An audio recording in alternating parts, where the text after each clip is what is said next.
할렐루야. 우리 곁에 계신 분 인사하시죠. 오늘도 주 안에서 복을 받으십시오. 네, 복은 믿음으로 받습니다. 네, 그냥 하는 말이 아니고 믿음으로 받고 믿음으로 누리시는 거예요. 우리는 세상을 살면서 돈과 물질적인 부분에 이런 결코 자유로울 수 있는 사람이 없습니다. 현대는 더더욱 그래요. 과거에는 스스로 자급자족을 했어요. 자기가 키워서 자기가 먹고 그렇게 살아갔다면 오늘날은 자급자족의 삶이 불가능합니다.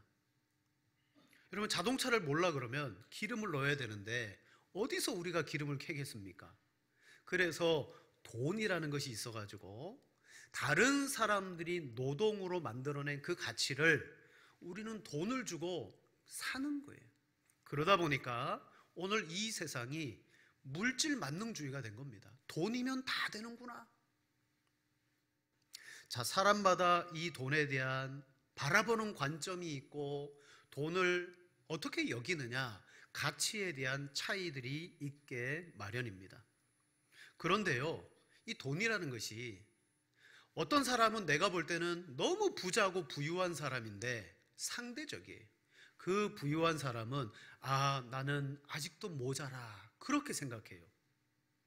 또 어떤 사람은 우리가 볼 때 나보다 적게 가지고 있는 것 같아요. 모자란 사람 같아요, 돈이. 그런데 스스로는 나는 부유한 사람이야 라고도 여기더라는 거죠. 실은 돈이 많은 것, 적은 것, 그게 문제가 아니더라고요. 여러분, 부자라는 것을 어떤 기준을 가지고 우리는 정할 수가 있겠습니까? 실은 사람마다 그 기준도 달라요. 우리가 인생을 살아보면 알 것입니다. 진정한 부자가 누구인가?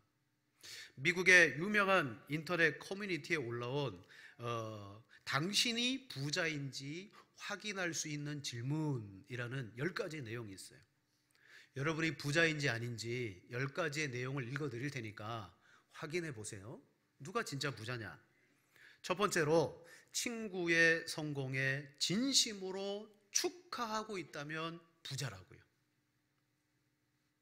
두 번째는, 남을 위해 베풀 때 본전이 생각 안 나는 사람은 부자입니다. 세 번째는, 자녀들의 존재만으로 기뻐하고 있다? 그러면 부자고요. 넷째는, 모든 식사에 앞서 진심으로 감사의 기도를 드리고 있다면 그 사람 부자라고 합니다. 일상에서 접하는 자연의 아름다움이 느껴지고 있다면 부자이고, 부족한 것에 대한 갈망이 아니라 있는 것에 대해서 현재 감사하고 있다면 그 사람 부자입니다. 남을 비난하는 횟수보다 더 많이 축복하고 있다? 부자고요. 과거를 그리워하지 않고 미래를 기대하고 있다면 부자입니다. 아무리 바빠도 하나님을 잊지 않고 있다면 여러분 부자고요. 마지막에 이렇습니다. 죽음이 두렵지 않다면 부자다. 여러분, 죽음이 두렵지 않죠? 부자인 거예요. 부자인 거예요. 진정한 부자는 이 마음에 하나님이 주신 구원과 그 은혜의 확신이 있을 때 만족하게 살아가고 주어진 것 안에서 여러분 족하게 살아가는 사람입니다. 부자의 기준이 물질적인 그곳에 있지 않다는 거예요. 그런데 말로는 이렇게 할 수 있지만 우리가 진정으로 족한 줄로 여기고 자족하는 마음을 갖는 것이 실은 쉽지 않습니다. 그건 바로 우리 안에 있는 죄 때문입니다. 여러분, 죄는 이 세상을 낙원으로 만드신 하나님의 그 아름다운 세상을 불평등하게, 불균형하게, 불만족스럽게 만들어버린 것이 여러분 죄예요. 우리가 하루를 살더라도 만족하지 아니하고 불평이 일어나고 불만족스러운 이유가 뭐냐면 바로 이 죄 때문이에요. 그리고 이게 국가적으로 점점 커져서 뭐가 됩니까? 양극화, 불균형. 그래서 우리나라의 국정기조도 양극화해서 불균형해서 그런 게 국정기조입니다. 역사적으로는 사회주의나 공산주의 체제가 이걸 혁명을 통하여서 균등하게 만들려고 했어요. 국가가 소유하고 평균적으로 다 나누어주면 모두가 다 만족하며 살아가겠지. 그런데 여러분, 과연 사회주의가 이루어지고 공산주의가 이루어져서 다 평균적으로 나누고 살아가는데 정말 그 속에 만족과 자족이 있습니까? 없더라는 거예요. 왜냐? 아무리 사상으로 그렇게 억지로 나라를 만들었다 할지라도 거기에 죄가 있더라고요. 죄가 있는 곳에는 여러분 진정한 만족과 자족이 없어요. 그래서 예수님께서 이 땅에 이 문제를 해결하려고 오셨어요. 뭐요? 죄의 문제. 죄의 문제.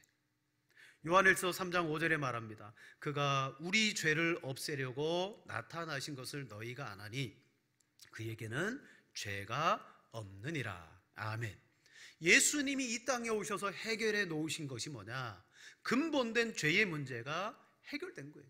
그래서 그리스도인은요, 죄의 문제가 해결된 사람들이, 죄의 문제가 해결되니까 내 안에 구원이 찾아왔고 우리는 신앙생활하면서 체험적으로, 경험적으로 구원받음의 기쁨을 여러분 경험하셨고 하나님의 성령께서 내 안에 내주하시는 그런 놀라운 은혜의 경험들을 여러분 한 번쯤은 다 경험하신 줄로 믿습니다. 그때 그 은혜의 경험이 있을 때는요, 그때에도 내 인생에 문제가 있었고 부족한 게 있었고 모자람이 있었어요. 근데 이 은혜를 받고 보니까 왠지 모르게 기쁘고 왠지 모르게 기대가 되고 왠지 모르게 막 속에서 소망이 되는 거예요. 현실의 문제가 아니고 그런 기쁨이 일어나더라는 거죠. 저도 그런 은혜를 경험해 보니까 그 순간 누가 나를 때려도 기쁨으로 맞을 수 있을 것 같더라고요. 그게 바로 죄의 문제가 해결되고 구원의 은혜를 받은 성도가 누리는 천국의 삶입니다. 자, 보세요. 죄가 불만족하게 했고 그래서 예수님이 죄의 문제를 해결했습니다. 우리에게는 더 이상 이 죄가 우리를 어떻게 할 수가 없습니다. 그렇다면 문제가 해결됐으면 실제 우리의 삶에 만족하고 자족하며 살아가는 삶이 나타나야 되겠죠. 그죠? 죄의 문제가 해결됐으니까. 근데 실제 어떻습니까? 우리가 살아가는 생활 속에서 만족하십니까? 여전히 부족한 게 보이고 그 부족한 것 때문에 우리는 고민하고 염려하고 안타까워하고 살아가고 있지 않나요? 왜 죄의 문제가 해결됐는데 여전히 우리는 만족하지 못하냐? 성경은 이렇게 말합니다. 그건 바로 나의 욕심 때문이다. 죄의 문제는 해결됐지만 우리 안에 육체로 말미암은 그 소욕이 남아 있어서 그것이 끊임없이 우리로 하여금 모자란 것처럼, 부족한 것처럼, 여러분 욕심은 나로 하여금 시험 들게 하고 미혹받게 만듭니다. 우리 야고보서 1장 14절 15절 말씀, 우리 두 절 같이 한번 읽겠습니다. 오직 각 사람이 시험을 받는 것은 자기 욕심에 끌려 미혹됨이니 죄를 낳고 죄가 장성한 즉 사망을 낳느니라. 아멘. 죄의 문제가 해결되었음에도 불구하고 여전히 우리 속에 욕심이라는 것이 있어가지고 이게 발동되기 시작하면요, 죄를 낳고 죄가 사망을 낳는, 구원받았음에도 불구하고 그 욕심 때문에 우리는 구원의 기쁨을 상실한 채 그렇게 살아갈 수밖에 없다. 여러분, 실은 이 땅에 태어난 사람은요, 욕심이 있어야 돼요. 욕심을 다른 말로 말하면 욕구입니다. 욕구. 배가 고프면 먹고 싶은 욕구, 피곤하면 자고 싶은 욕구. 이 욕구가 없으면 살 수가 없어요. 그죠? 우리가 몸에 병이 들면요, 우리 어르신들 보면 정말 병이 막 많이 들면 이 먹고 싶은 욕구가 싹 사라져요. 1차적으로 이 욕구가 없어지므로 몸에 기력이 쇠해지는 거예요. 죽은 사람들은 어떻습니까? 죽은 사람들은 욕구가 없는 사람들이에요. 아무런 욕구가 없어요. 따라서 욕구가 우리에게 있는 것은 당연합니다. 그게 있어야 우리는 살 수가 있는 거예요. 그러나 문제는 뭐예요? 욕심에 이끌려가게 되면 결국 이 욕심이 또다시 죄를 나타나는 거예요. 동물의 세계를 보십시다. 동물은 크게 두 종류예요. 잡아먹히는 동물, 힘이 있어서 잡아먹는 동물. 강한 육식동물은 약한 동물을 잡아먹고 삽니다. 그런데요, 잡아먹고 또 잡아먹어도 놀랍게도 약한 동물들이 씨가 마르지 않아요. 그죠? 왜 그럴까요? 하나님은 강한 동물에게 욕심을 주지 않으셨어요. 그들에게는 욕심이 없어요.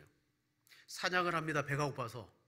잡아먹습니다. 배가 딱 차고 나니까 욕구가 채워지니까요, 눈앞에 잡아먹어야 될 동물들이 알짱알짱 지나가도 쳐다봅니다.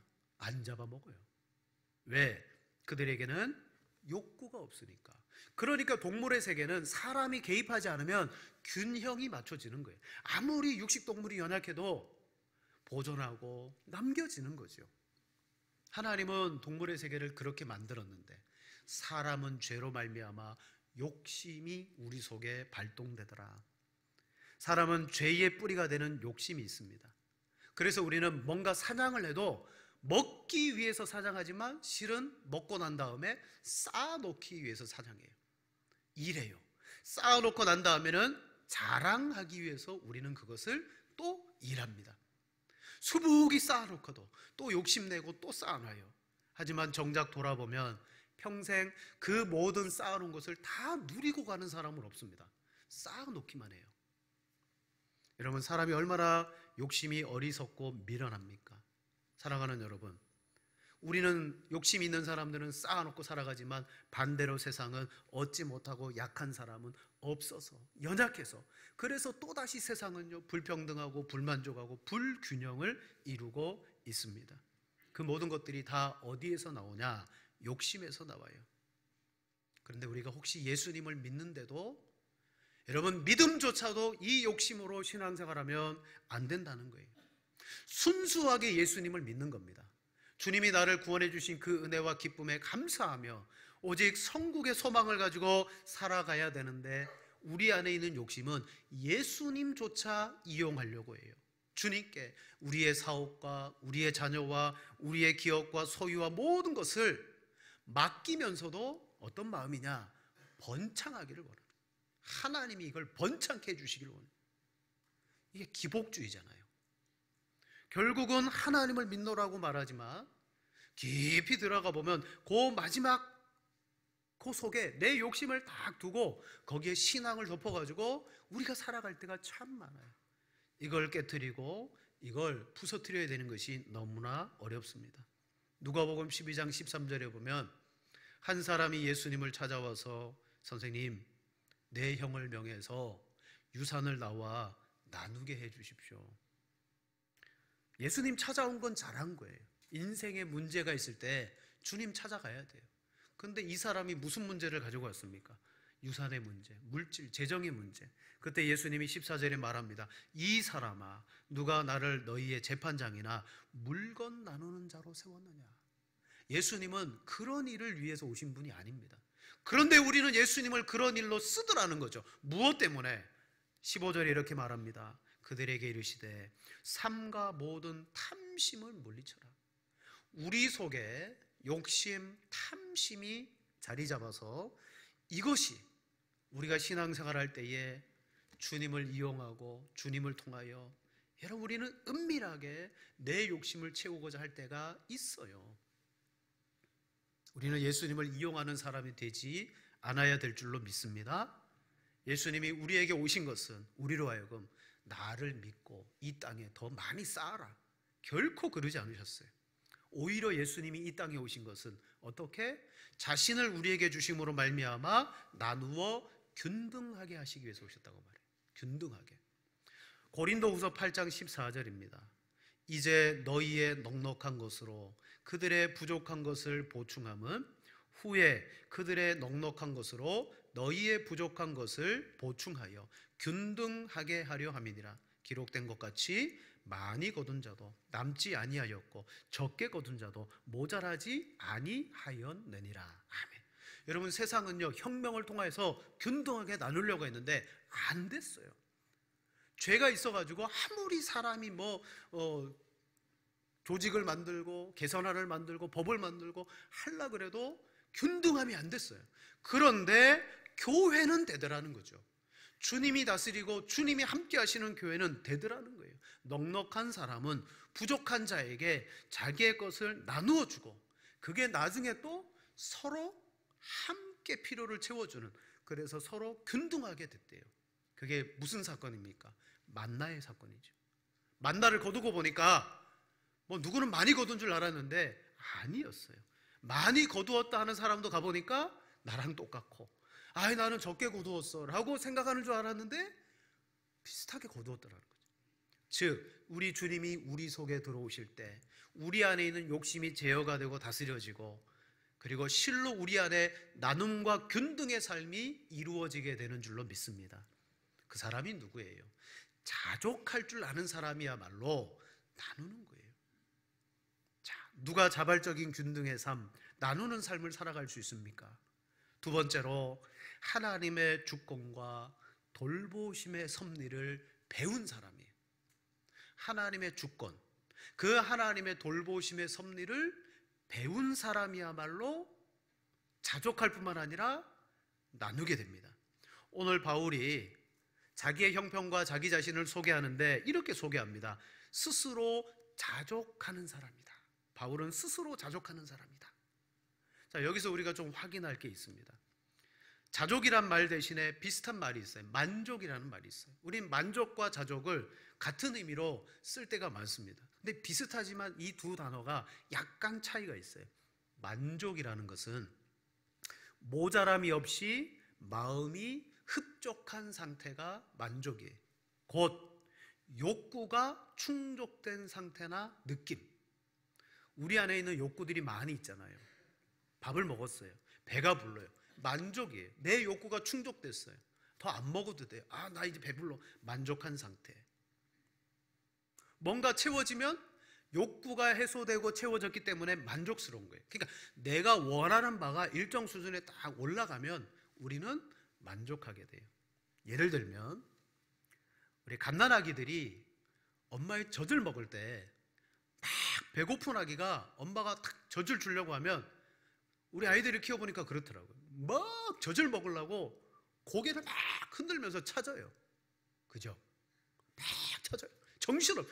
말은 못하니까 행동으로 표현하니까 고개를 막 흔들고, 그리고 젖을 탁 먹고 나서는 어느 정도 배가 부르잖아요. 언제 그랬냐는 듯이 고개를 탁 돌리면서 신기하는 거예요. 젖을 처음에 먹을 때는 막 정신없이 찾더니 배가 어느 정도 탁 차면 입을 딱 벌리고 고개를 싹 돌려버려요. 만족한 거예요. 그게 만족이에요. 내가 원하는 바가 채워졌다. 그럼 자족은 뭡니까? 자족이란 채워지지 않았습니다. 여전히 모자라고 부족합니다. 그런데 어떤 형편과 상황 속에서도 내가 처한 상황을 받아들이는 걸 말해요. 다 안 채워졌지만 내가 처한 상황을 받아들여요. 바울이 11절 12절 말하죠. 자, 우리 두 절을 같이 한번 읽겠습니다. 내가 궁핍함을 말하는 것이 아니니라. 어떠한 형편에든지 나는 자족하기를 배웠노니 나는 비천에 처할 줄도 알고 풍부에 처할 줄도 알아. 모든 일 곧 배부름과 배고픔과 풍부와 궁핍에도 처할 줄 아는 일체의 비결을 배웠노라. 아멘. 내가 더 많이 누리지 않지만, 부족하고 없지만 나는 지금 이 상태에서 절제할 수 있다라는 걸 말하는 거예요. 모든 형편 속에서 단지 돈, 먹는 거, 입는 거, 그것만 말하지 않습니다. 바울은요, 모든 일이라고 말해요. 우리는 살아가면서 내 삶의 모든 것에서 자족하게 되는데, 이때 바울이 이 자족에 대해서 중요한 단어를 씁니다. 자족하기를 배웠다라고. 타고난 게 아니고, 태어나서 내가 가진 게 아니고 배웠다는 거예요. 뭔가 교훈을 받을 만한 것이 있고, 그 교훈을 내 삶 속에서 적용해 보는 과정 속에 내가 배우게 됐다는 거예요. 어디를 통해서? 바로 그리스도인들은 하나님의 말씀을 통해서 자족함을 배워야 돼요. 어떻게? 하나님의 주권과 하나님께서 자기 백성들에 대해서 어떤 섭리로 돌보고 계시는지를 배우는 거예요. 하나님이 어떤 분이냐? 하나님이 나와 같은 자기 백성을 어떤 섭리를 가지고 돌보고 계시냐? 자, 첫째는 우리 안에 부족함이 생길 때입니다. 부족함이 생길 때. 우리는 늘 삶에 부족함이 생길까봐 노심초사해요. 있는데도 불구하고 이게 없으면 어떡하지? 이게 빠져나가면 어떡하지? 우린 미리 걱정해요. 때로는 건강을 잃어버리기도 합니다. 한꺼번에 물질을 잃어버리기도 합니다. 중요한 것을 인생에서 잃어버리기도 합니다. 그때 즉각적으로 찾아오는 것은 염려와 여러분 불신앙, 걱정이죠. 이때 우리는 배워야 돼요. 무엇을 통해?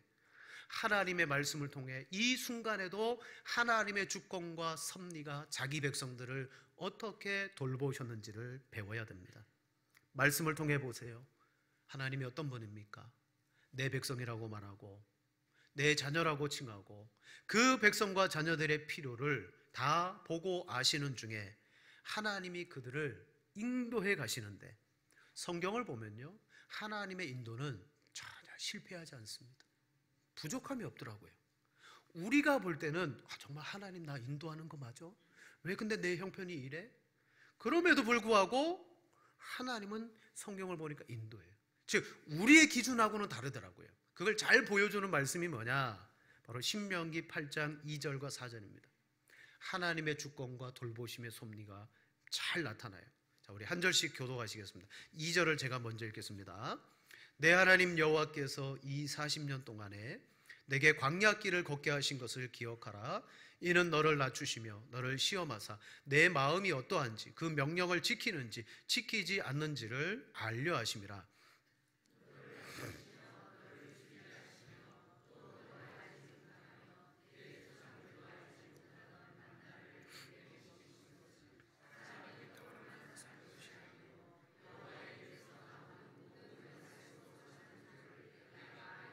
함께 봅니다. 이 40년 동안에 내 의복이 헤어지지 아니하였고 내 발이 부르트지 아니하였느니라. 아멘. 광야 40년 생활했는데요, 광야 부족한 것 투성이죠. 근데 40년을 딱 지나게 하신 하나님의 이유가 뭔지 아냐? 오늘 말씀은 하나님께서 너희로 하여금 사람이 무엇으로 사는지를 너희에게 가르쳐 줬다는 거예요. 너희가 그걸 배웠다는 거죠. 다 떡으로 사는 줄 알고 돈으로 사는 줄 알고, 그런데 너희가 배운 것은 하나님이 떡이 아니라 하나님의 말씀으로 사는 것을 너희는 알게 됐다. 여호와의 입에서 나오는 모든 말씀으로 산다. 봐라, 40년 동안 내 의복이 헤어지지 아니하였고 내 발이 부르트지 아니하였느니라. 아멘.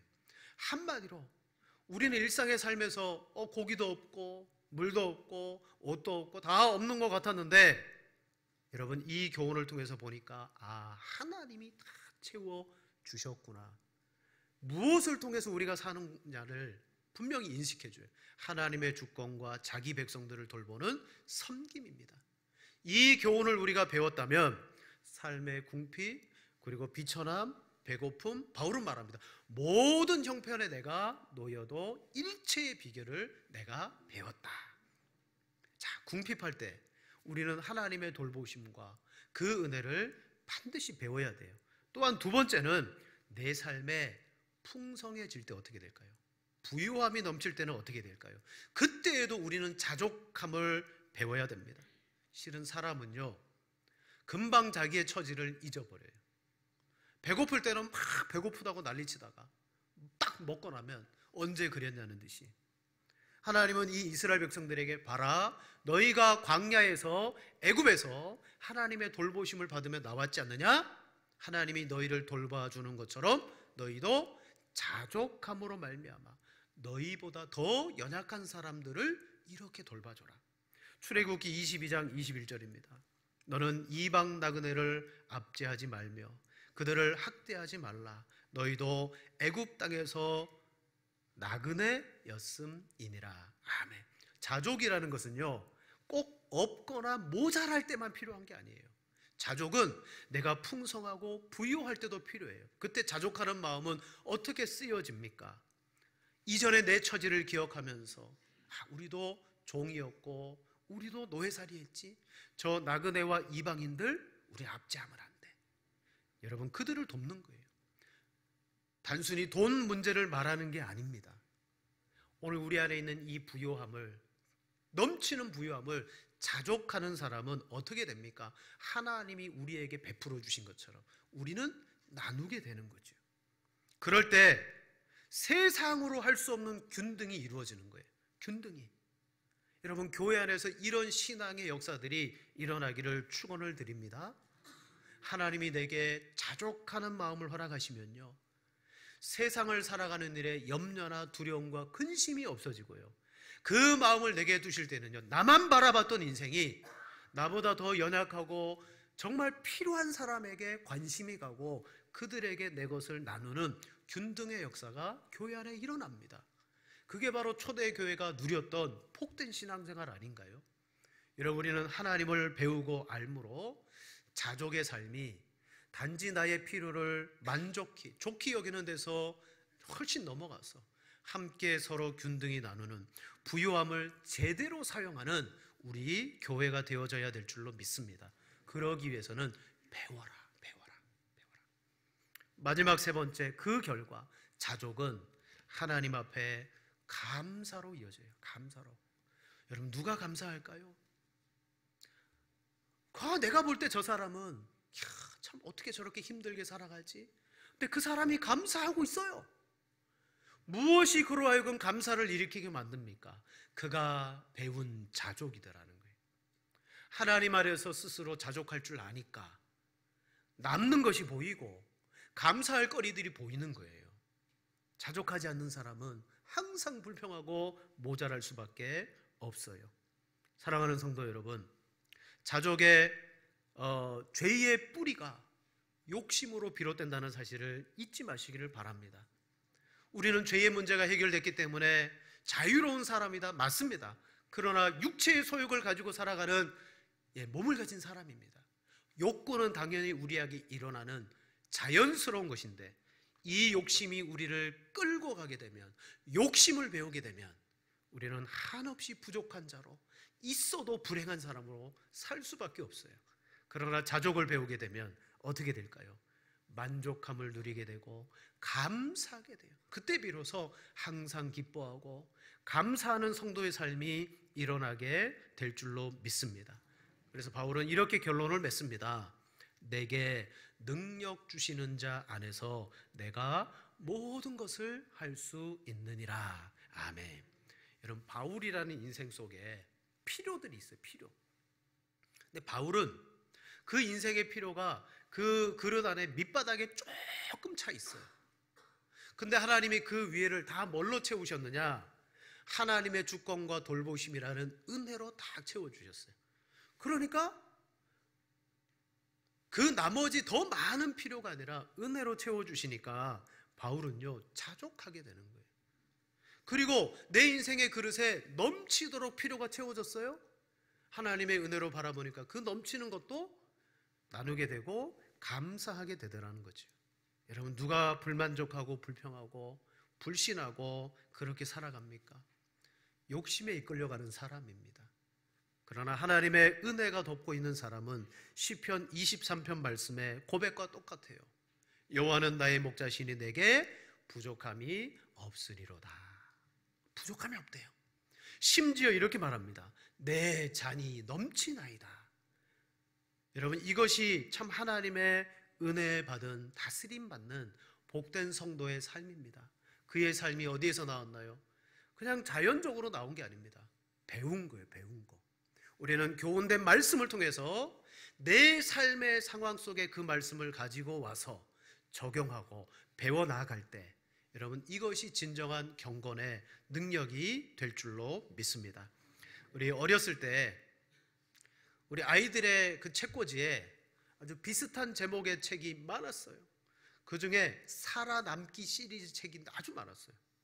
우리 아이들 키워보신 분들은 알 거예요. 기본적으로 책에 있어야 될 것이 뭐냐? 그리스 신화, 만화책. 그리고 만화 천자문 있어야 되고요. 그리고 나서 Y책이 있어야 되고요. 그 중에 아이들 책꽂이에 꼭 있던 게 뭐냐면 살아남기 시리즈. 남극에서 살아남기, 정글에서 살아남기, 동굴에서 살아남기, 뭐 산에서, 바다에서. 자, 그 책이 뭐냐면 여러분, 우리가 살아남는 것은 우리의 본능입니다.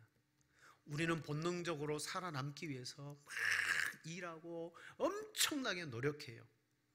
우리는 본능이 이끄는 대로 살아가요.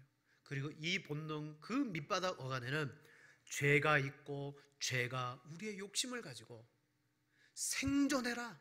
지금까지 우리는 정말 생존하기 위해서 살았는지 몰라요. 근데 이제는 아니에요. 우리의 생존은 하나님께 있는 거예요. 하나님이 이제 우리를 살아남기가 아니라 이제 너희는 살아가기를 해라. 다 누렸다, 있다. 이 모든 것들이 너희 안에 은혜 가운데 있는 줄로 믿고 내게서 배우고 살아가라.